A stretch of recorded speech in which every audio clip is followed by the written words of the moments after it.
Do you know how crazy you have to be on the trajectory of becoming the greatest in your profession, at your craft, or maybe even already the greatest, and abruptly, suddenly, at the peak of your powers, walk away? If I was widely considered as one of the best at this sneaker YouTube thing, I would milk it so dry. I would hang in there until someone had to drag me out and tell me that I can no longer do it anymore, that I'm washed and dusted. But that's not what Michael Jordan did. After winning his third consecutive NBA championship, he decided to retire, citing the fact that he was no longer motivated and he already achieved everything he could in the sport of basketball. At least that's what he told us.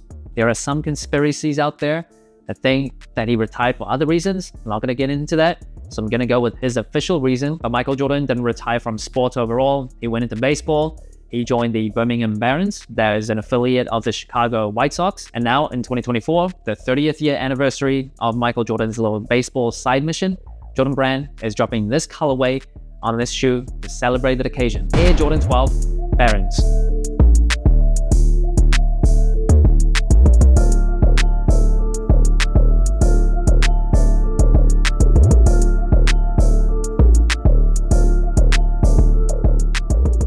And this shoe is dropping on September 28th for $200. The Jordan 12 actually is the first Jordan Brand shoe after Nike officially spun out Jordan Brand as its own entity. So kind of marked the beginning of an entirely new era.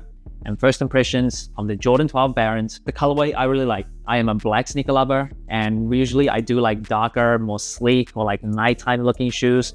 So the colorway I'm a fan of, the 12s, not a huge fan of. Never really loved the silhouette. Ever came in a very, very, very nice and elite colorway, like a delicious colorway, I might be more excited. But the Barons, I think, are very nice.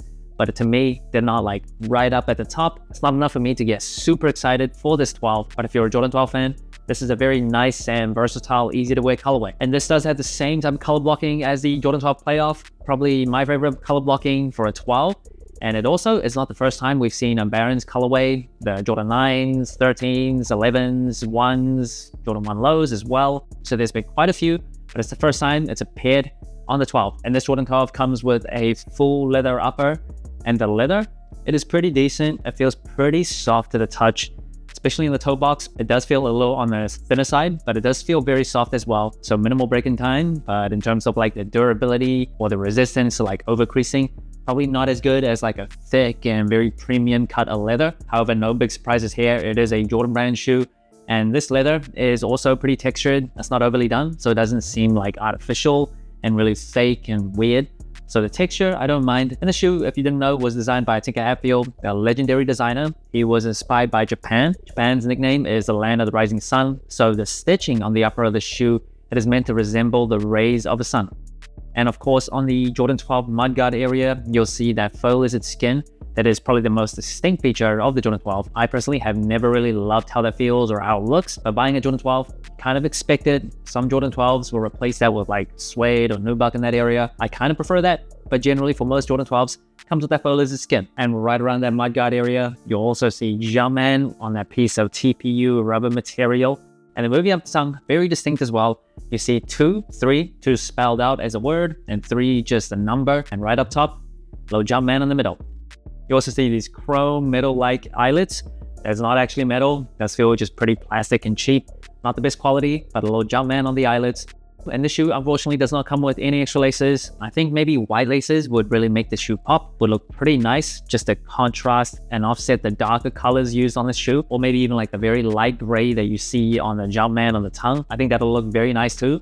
But one set of laces, just black. I think black laces do look pretty good out of the box. Gives the shoe more a nighttime and sleek look, but I would have appreciated another set of laces. And moving on to the booty of the shoe, see this pull tab that I don't particularly love, but I do love that very distinct tag on the booty that is Jordan quality inspired by the greatest player ever.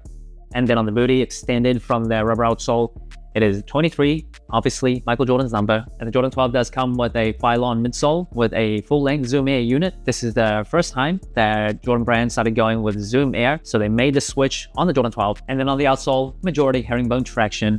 Very, very nice. And you also do see a beautiful carbon fiber plate. Just absolutely beautiful. And if you didn't know, carbon fiber is a super lightweight material, but it's also very durable. So it really helps with torsional rigidity. So on basketball sneakers, remember, this originally was for basketball. You don't want the shoe to like twist and bend very easily, and it also helps with overall support and kinetic energy return.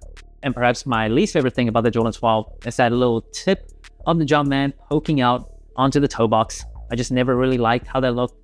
I don't know, kind of feels like a bad pimple or a zit on your shoe. Maybe that's just my high school acne PTSD. And the insole of the shoe, it is just the standard Dreamstyle insole. And the box of the shoe, pretty standard for a Jordan 12. Quite honestly, I've never really loved the look of this box.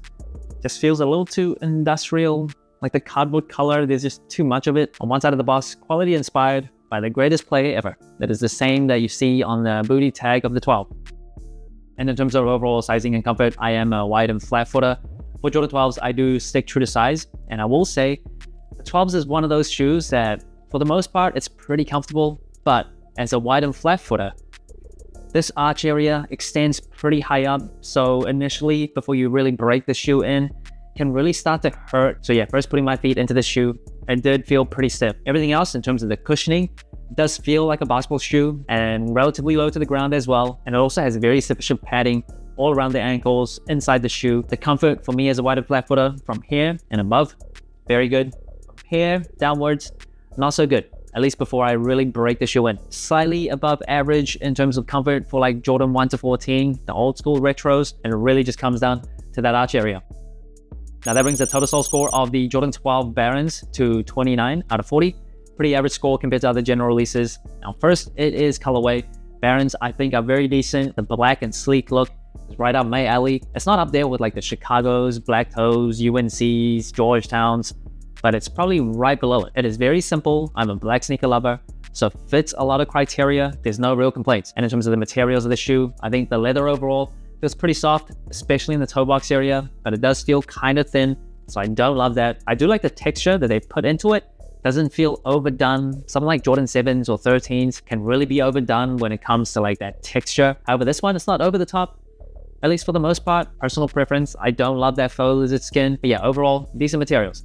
And in terms of the comfort of the Jordan 12s, like I said, the arch area really kills my wide and flat feet, but everything else is very good. Like the padding around the ankles, around my feet, cushioning is decent. You do have to be aware that it is a basketball shoe, so it does feel pretty flat to the ground, and it can feel pretty stiff initially compared to some other Jordan retros. I think there's more comfortable ones out there, so it's pretty good, but not the best. And in terms of the versatility of the shoe, colorway-wise, super versatile, super wearable. Black and gray, that's pretty much it. No odd, weird colors, no random sale on this shoe because it doesn't need it. Very easy to wear colors. The Jordan 12s though, as a silhouette, I think it's pretty decently versatile as well. It's not everyone's thing. It does look pretty different. And fun fact, if you didn't know, the Jordan 12 was inspired by like higher fashion. Tinker Hatfield really wanted this shoe to look more elegant. It was kind of inspired by high heels as well. So it kind of explains the silhouette and shape of the Jordan 12. It doesn't immediately scream like basketball focused and athletics focused. So that's good in terms of overall casual wearability. But yeah, compared to the 1s, 3s, 4s, maybe even 5s, I don't think it's as versatile. But overall, still a pretty wearable shoe. As far as Jordan Brand Barons shoes go, I don't think this is up there with the best. I think the 9s are probably my favorite out of all of them, at least all the ones that I can think of. And speaking of those, I think it's been about 10 or 11 years since we've seen that shoe. Maybe it's time to bring that back. So that's it. Thanks for watching. Sol Inclined. Let me know what you think of the Air Jordan 12 Barons. Like, subscribe, comment, all the good stuff. And remember, tomorrow may never come, so wear your shoes